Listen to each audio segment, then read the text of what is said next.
So many people think that when it is said in Buddhism that let go of attachment or let go of the desires, they say, oh, the Buddha said, let go of all the things. One of the false complaints that given to the Buddhism is that the Buddha said, let go of everything and you will be happy. Buddha never said such thing, right? When we understand the attachment, how we understand is something, it is referred to an object. Okay? So we always think that when we need to let go of the attachment, if we need to let go of the attachment, we need to let go of a thing. Well, it is wrong. Why? Because let's say, okay, if the attachment was an object, if we let go of that, okay, then we will be able to completely let go of that thing and completely not think about it.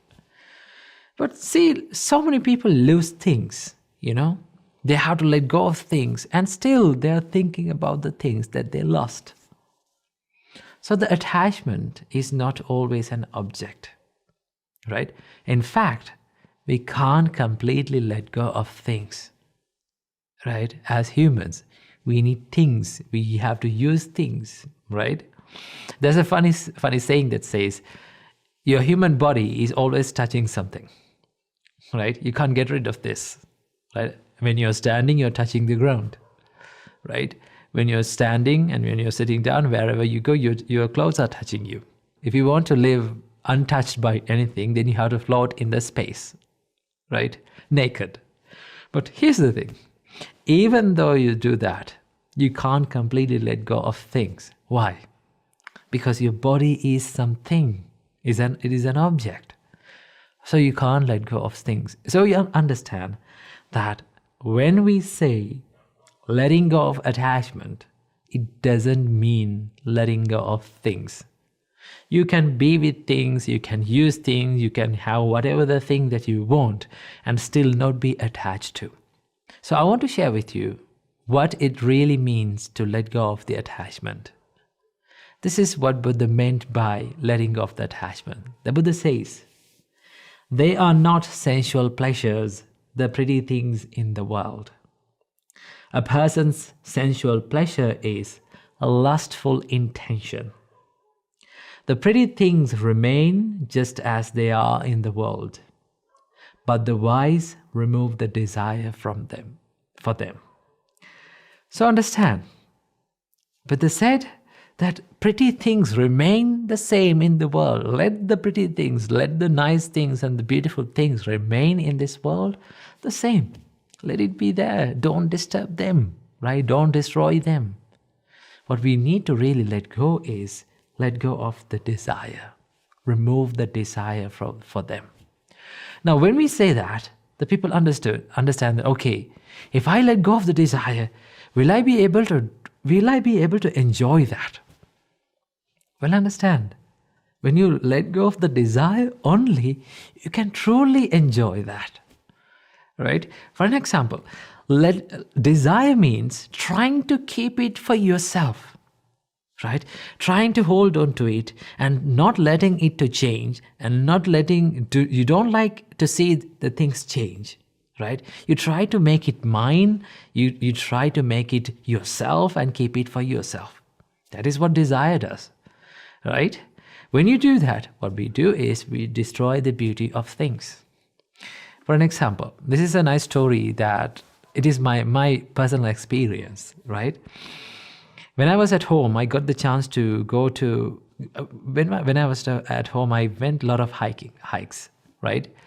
I got the chance to go to this beautiful mountain in Sri Lanka. And we were on the top of the mountain and it was so beautiful. The whole area was covered with mist and we can see, from time to time, we can see faraway places, right? It was so beautiful, so stunning, right? And then I wanted to take a picture of this. I wanted to keep this memory in mind, right? I wanted to take this in mind. So this is desire, right? So what I did was, I was searching for my camera. And while I was searching, right, it took a few minutes to search. The whole area got covered with mist. And I could not take the picture. And I lost the ability, few seconds, few minutes, to enjoy the surrounding. That is what happens to us. When we try to make things ourselves, right? When we try to hold tightly to the things, we destroy the beauty. There's a nice story that I read recently about this. The story says that a boy found a beautiful and a cute rabbit on the road, right? So the boy fell in love with this rabbit. He wanted to take this rabbit home. So what he did, he grabbed the rabbit, and he grabbed the rabbit so tightly, just because that the grip was so tight, right? He was grabbing and holding the rabbit so tightly. The rabbit was so delicate. The rabbit died on the arms of that boy.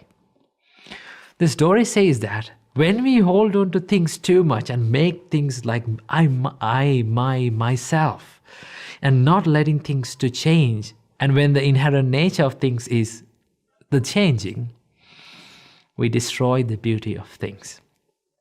What we do when we let go of the desire is we let the things be the things, right? And we enjoy the things as they are. When it changes, we see the change. We observe the change and we understand the change. Why? Because we have realized that everything is subject to change. So when you let go of the desire, that doesn't mean that you can't enjoy. Truly, you can enjoy only when you let go of this, holding on tightly and not letting things, not expecting things not to change, right? So understand that when we say let go of the attachment, it is not about a thing. It is about this expectations to things to be permanent, and we let go of the desire for them so that we can enjoy this beauty of the world as it is. So keep this little idea in your mind. Namo Buddhaya. Namo Buddhaya. Welcome to another video. From today's video, we're going to be discussing about how can we use our speech, our words in a wiser way, right? Now, to do that, in Buddhism, we learn 5 things, 5 rules to follow, and ask from ourselves 5 questions before we speak, right? Now, this is taught in regarding to reproving to someone, like showing a mistake to someone.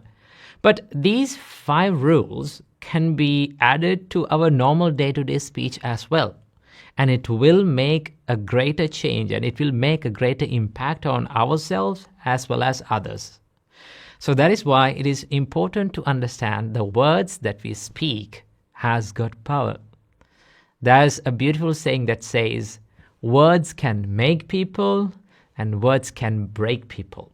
So that understand the words that we speak has got power and it matters. So how can we speak in a wiser way, right? How can we use our words in a wiser way? Now, in Buddhism, we learn 5 rules to follow this, right?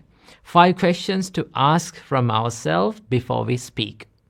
Now, the first question that we need to ask from ourselves before we speak something is that, am I speaking in the proper time, right? Sometimes, even though it is true, even though it is truthful what we speak, maybe not the proper time to speak. Now, what is the proper time to speak? Now, the whole idea, the whole point of speaking is to get the message across to the other person in the correct way. But sometimes, even though we are saying the truth, even though we are saying the right thing, that person who is receiving the message may not be in a condition to get the message, right? He or she may be not in a mindset to receive the message. So that if we convey the message, they may not get the same idea that we are having. Now, the whole point of communication is to get the idea, to plant the same idea on the other person, right? But if we did not do in the proper time, it won't work. And that is why in Buddhism we learn, wait until the proper time. Ask from yourself, am I speaking in the proper time, right?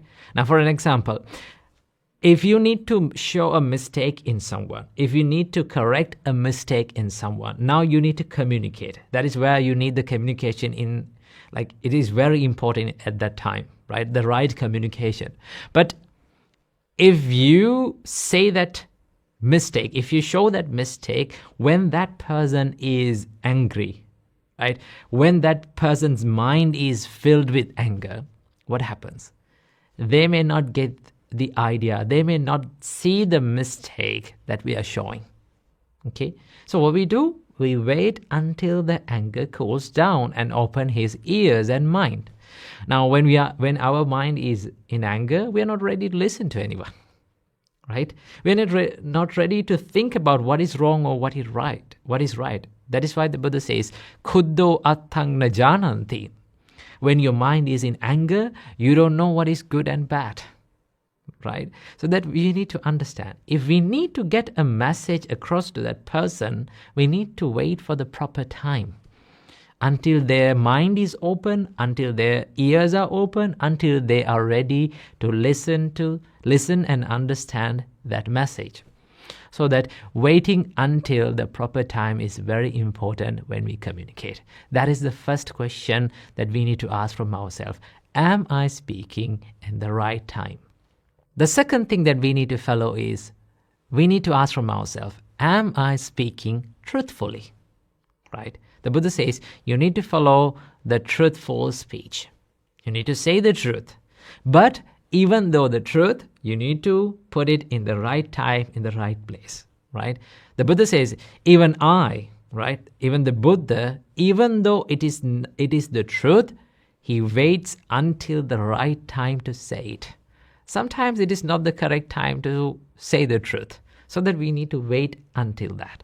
Now, this doesn't say that we need to tell lies to cover up that, right? This says that you need to be patient and not panicked until you need to use the proper word. So the Buddha says that speaking truthfully is very important. Why? Because when you speak the truth, sometimes you may lose certain things, but when you speak the truth, you gain one very important thing, and that is the truth. That is the trust. Trust is very important in any kind of relationship. And that is why you need to be truthful, but also you need to wait until the proper time. Okay? So that is the second thing that you need to ask. Am I speaking truthfully? And also we learn in Buddhism that speak gently, not harshly. So that you need to ask from yourself, am I speaking harshly? Am I speaking gently? Sometimes what you say is true, right? When you say is the correct time, right? You say it in the correct time, what you say is the truth, but the tone matters, right? The words that we use to convey the message matters. I have seen a lot of people showing others' mistakes with rude and harsh words, sometimes putting them down, like putting their mentality down and hurting their mentality and showing the truth, they're showing a mistake, but they don't get that message. Why? Because they have hurt their mentality. Sometimes when you use such kind of words, their emotions get hurt, so that they're not ready to listen to it. Now, why we convey the message, why we communicate is we understand that this is the right thing, this is the correct thing, but I need to make him right. I need to make him correct. I don't need to see that mistake again in his life. I need the good of that person. Now, if you truly love that person, you have to use your words in a proper way so that he or she get the fullest message that you are conveying. And that is why we learn in Buddhism that gentle words can change people's mindsets. But rude and harsh words make nothing but people more stubborn in their own ideas. So that understand, gentle words are the best way to change other people's mindsets. There are a lot of examples even in Buddhism that we learn that the Buddha, how Bodhisattva used the gentle words to change people, right? So that understand speaking gently is very important. Now, what makes a gentle man and a gentle woman is not how you wear, right? It's the words that you speak. It's the way that you behave. It's how gentle you treat other people. That is what makes you a gentleman and a gentlewoman. So understand that speaking gently is really, really important. So ask from yourself, am I speaking gently? And also we learn in Buddhism that your speech must be beneficial for the other person, not harmful. Now to do that, you need to have an intention that you truly love that person, right? You truly love your idea to see that in that person's mind and making their life much better, right? See the good on them. Now to do that, you need to speak in a beneficial way so that that person corrects their mistakes, right? That person's life becomes better by listening to your words. So that the Buddha says that always speak beneficial words, not the words that harm other people's life. So then you need to ask from yourself that, am I speaking beneficially but not harmfully? So that understand, you need to speak to the people to see the good on them. And the final question that we need to ask from ourselves is that, am I speaking lovingly, out of love and compassion, not with inner hate? Sometimes we use our words, even though the good words, good things, but we have the inner hate, right? When we have the inner hate, that is the intention behind our words. And that intention can create negative situations in our life and also the other people's lives. And that is why in Buddhist way of right speech, we refrain from all the negative speeches like rude words, harsh words, right? Or some mean words that has the negative intentions behind, right? So the intention behind your speech is really, really important. So that understand, ask from yourself that, am I speaking to this person out of love and compassion, not with inner hate, right? So the Buddha says that speak with love and compassion. Okay. Sometimes some people complain, okay, if we speak with love and compassion, they are not ready to understand it. And we believe that speaking with like kind words and compassionate and gentle words will make other people not to understand what we say. Sometimes they say, okay, to make someone understand, we need to use rude and harsh words. But that is not always correct, right? The reason why we believe that using those rude and harsh words is the only way to get the message to that person is because when we were children, we were treated with rude and harsh words, right? We were disciplined in the rude and hard ways, so that we believe that this is the only way to do that, but it is not, right? If we start to use in the correct way your speech, it is pretty sure that you get the message correctly to that person, and also they understand it and they make their mistakes correct. So that understand, these are the 5 things that we need to follow. These are the five questions that we need to ask from ourselves to get the message correctly, to communicate in a correct way, and also to make our speech wiser. So follow these 5 things in your speech and make your life even more better. Namo Buddhaya. Namo Buddhaya. In almost every religion, faith plays a greater role. But is it the same in Buddhism? So from this video, I want to show you the role of faith in Buddhism. Let's find out. So the Google definition of the word faith is shown like this. Faith, strong belief in the doctrines of a religion based on spiritual conviction rather than proof. Now, one might think, oh, Buddhism is not a religion, it is a philosophy. So there is no faith involved in it. But the truth is, yes, there is a role of faith in Buddhism. And in fact, it is one of the most important virtues that a practitioner must possess while practicing Buddhism. But the faith in Buddhism is fundamentally different from the official definition of this word. Now, the word that is given for the faith in Buddhism is called saddha in Pali language, or shraddha in Sanskrit language. Now, take a look at how Buddha defines shraddha. The Buddha says, "And what bhikkhus is the power of faith, or saddha." Here, a noble disciple is endowed with faith. He places faith in the enlightenment of the Tathagata. Now, note that Tathagata is a word that was used to call the Buddha. The Blessed One is an arahant, perfectly enlightened, accomplished in true knowledge and conduct, fortunate, knower of the world, unsurpassed, trainer of persons to be tamed, teacher of devas and humans, the enlightened one, the Blessed One. This is called the power of faith. Now, this is the definition of saddha or shraddha, or confidence or faith in Buddhism. So it is about placing one's trust upon the enlightenment and the realization of the Buddha. And it is to say, yes, the Buddha developed his mind and found the path of liberation from suffering. But what Buddha teaches us that is that you should not get stuck in mere blind faith. What Buddha teaches us that your faith must go beyond the blind faith and should be an experiential faith.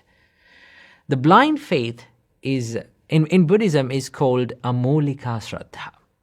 Amulika, the word amulika gives the meaning of rootless. There is no root.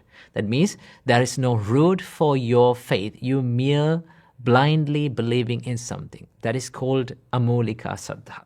And the faith that is praised by the Buddha is called akaravati shraddha. Akaravati shraddha is a confidence that is based upon practice and self-exploration and realization. Now, when it comes to faith, people believe in things in 5 ways. The Buddha teaches us that the people believe or people have saddha upon something in 5 ways. What are these 5 ways? The first one is called saddha. That means just mere believing. Sometimes people believe just because they are born into that idea, born into the families that hold that idea or that religion.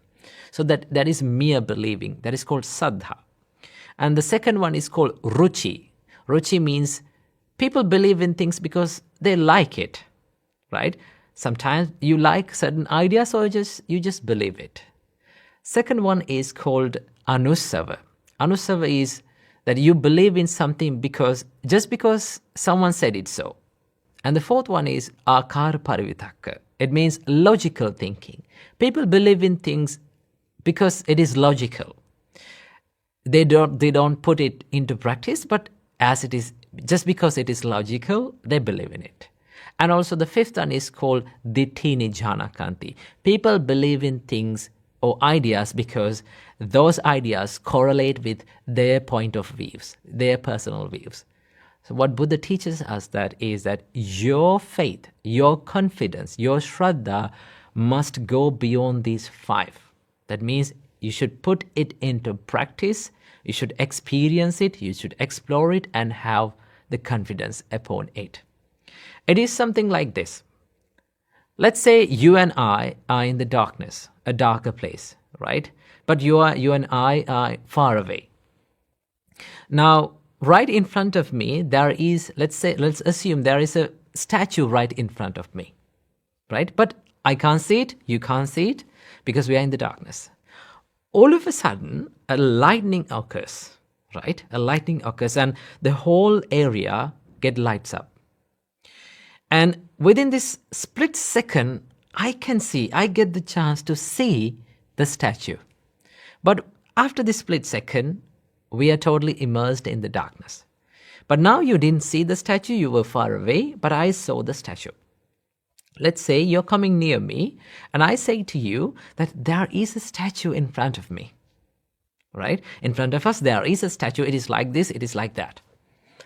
Now, how I believe and how I hold the view about the statue is because I experienced it. I saw it, right? And how the other person believe in that idea is because the other person said it so, right? If you believe in that person, then you will believe it, right? So in the same way, the Buddhist faith must be an experiential, a practical experience that you experience through practice, putting it into practice. And that is how the Buddha defines Shraddha. So we need to understand that faith in Buddhism should be developed through practice and understanding and realization. Just take a look at this verse from the Buddha. The Buddha says to the Kasi Bharadwaja, the Buddha says, faith is the seed, austerity is the rain, wisdom is my yoke and plow, moral shame is the pole, mind the yoke strap, mindfulness my plowshare and God. Now Buddha similarized this faith to a seed. It's like planting a seed on a ground. Now the faith is the seed, but what makes the ground a better ground for the seed to be planted is the austerity, the practice that we do, the wisdom, the moral shame, mind, and mindfulness. All of these are the virtues, the qualities that make the ground for a better confidence, better faith. So faith must be put into practice. Faith should be developed through practice, right? So understand that Buddhist idea about faith is more of an experiential faith, right? And it is more of a practical faith, that you are allowed to ask questions, right? You are allowed to remove your doubts. You are allowed to explore. And also, you should believe in something by putting those ideas into practice and realizing it. Not just because that someone said it so, or not just because that you like that idea. So what Buddha teaches us, that if someone gives you an idea, that you need to thoroughly put it into wise reflection and meditate on it, find it, explore it, and understand. And then only you should believe in it. So, therefore, understand that faith in Buddhism goes beyond mere believing to the experiential confidence. So, I hope you got some light on the topic of faith in Buddhism. So, I invite all of you to practice this path, learn the Buddha's teachings, practice mindfulness, and most importantly, let your heart guide you to the truths deeply resonates. Namo Buddhaya. The Buddha once said, "He who sits alone, lies down alone, walks alone, in diligent practice, and alone tames himself, should find delight in living in the forest." Living alone, being alone, can be scary for many people these days. Oftenly, our society portrays a successful life, a happier life, a good life, as a life where it is surrounded by people, surrounded by things. But there's a reason why almost all the spiritual practices, almost all the spiritual pathways praise and promote this living alone, life in the place of a solitude practice, a solitude life. And that is why almost all the religious leaders had to solitude themselves from these hassles and bustles of this society and go to these quiet places and find the liberation and find what they were looking for. Same went with the Supreme Buddha. Before he became the Buddha, he was a prince. He was living in a palace. He was indulging himself with this sensual pleasure. And then he understood, indulging in this sensual pleasure doesn't help me to find what I'm looking for. So what he did was he left the palace And he went from one forest to another, meditating, finding this peace, this ultimate peace, right? So living alone can be a blessing. It is a blessing when it is converted to a blessing, right? But living alone can be a curse as well for many people. That is why people, most of the time, they are scary. They're afraid of living alone, right? Most of the time, people come to me and say, I'm lonely. I'm living alone. I'm living by myself. But I feel so much lonely, so much negative thoughts coming into my mind. What should I do? That is what happens when you turn this loneliness into a curse. Trust me, it all depends on how you think and how you use this time. I will tell you a story. Prince Siddhartha, the Buddha, left the palace and he went to a forest. Although he went to a forest, there were 5 monks who was waiting for him to come to the forest. There were 5 monks who were helping Prince Siddhartha, the Buddha, with the meditation before his awakening.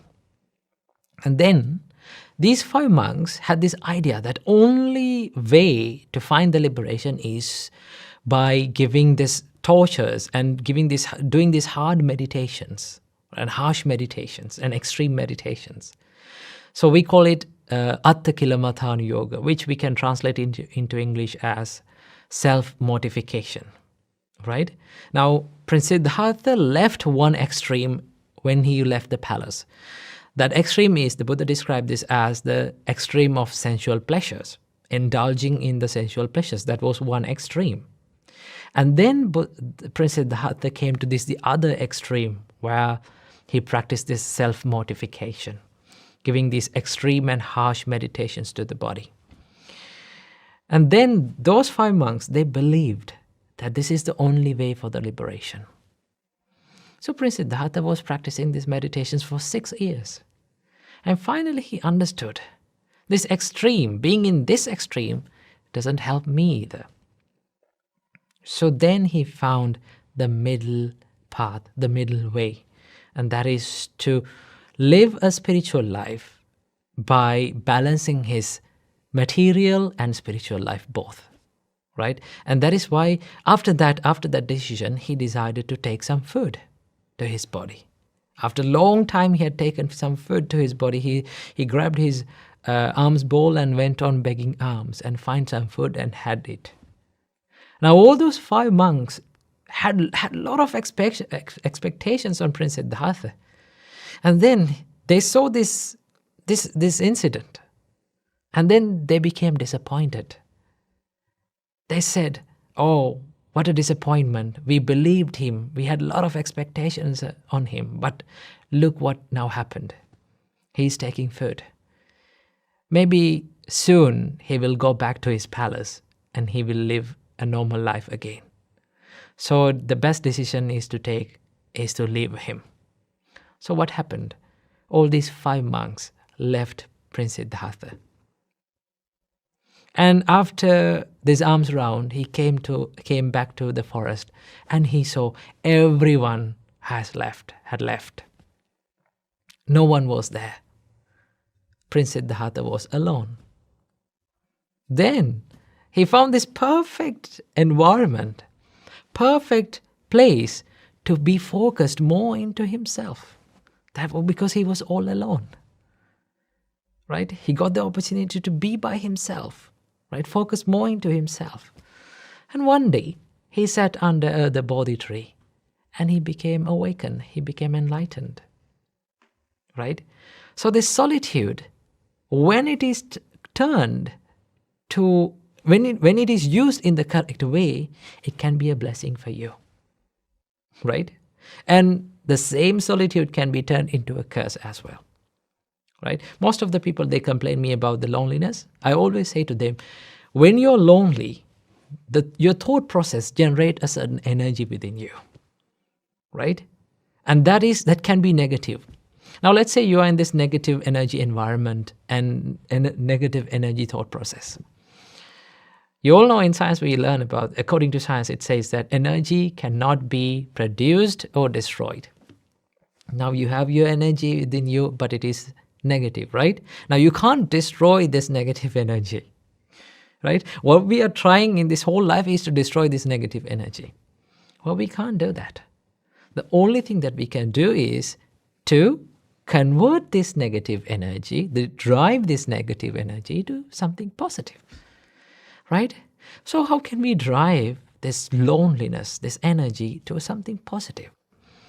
One of the biggest reasons why people feel lonely is because they lack an aim, a goal to their life.